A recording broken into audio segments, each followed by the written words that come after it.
বিশ্বের বিভিন্ন দেশের মতো প্যালেস্টাইনের পক্ষে প্রতিবাদ বিক্ষোভ করল আয়ারল্যান্ডের ইউনিভার্সিটির শিক্ষার্থীরা। ডাবলিনের ট্রিনিটি কলেজের ছাত্রছাত্রীদের একাংশ এবং বিভিন্ন সংগঠন মিলে লাইব্রেরির সামনে তাঁবু খাটিয়ে অভিনব প্রতিবাদ সভা করে। তবে শুধু প্যালেস্টাইন বিষয় নয়, কলেজের মাস্টার্স এবং পিএইচডি টিউশন ফিস বৃদ্ধির বিপক্ষে শিক্ষার্থীদের আন্দোলন। বিশ্বের স্বনামধন্য অন্যান্য বিশ্ববিদ্যালয়ের মতো ট্রিনিটি কলেজ গুরুত্বপূর্ণ। প্রতিবাদ শিক্ষার্থীদের মতে ট্রিনিটি কলেজও অনেক কিছুর সাথে জড়িত ইসরায়েলি রাষ্ট্রের সাথে।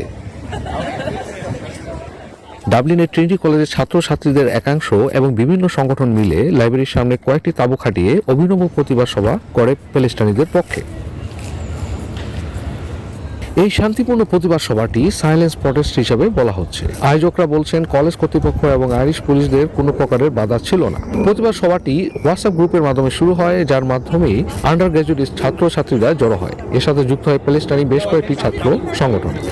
Trinity College Dublin has currently various ties with Israeli universities that are actively engaging in the production of weapons, such as Weizmann Institute of Science, Tel Aviv University, or Israel University of Technology.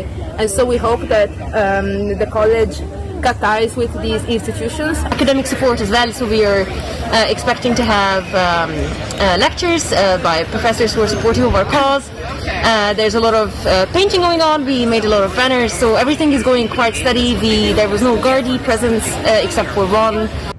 আয়োজকরা বলছেন শুধু Palestine বিষয় নয়, সম্প্রতি কলেজের masters এবং PhD ছাত্রছাত্রীদের tuition fees বৃদ্ধির বিপক্ষেও শিক্ষার্থীদের তীব্র আন্দোলন।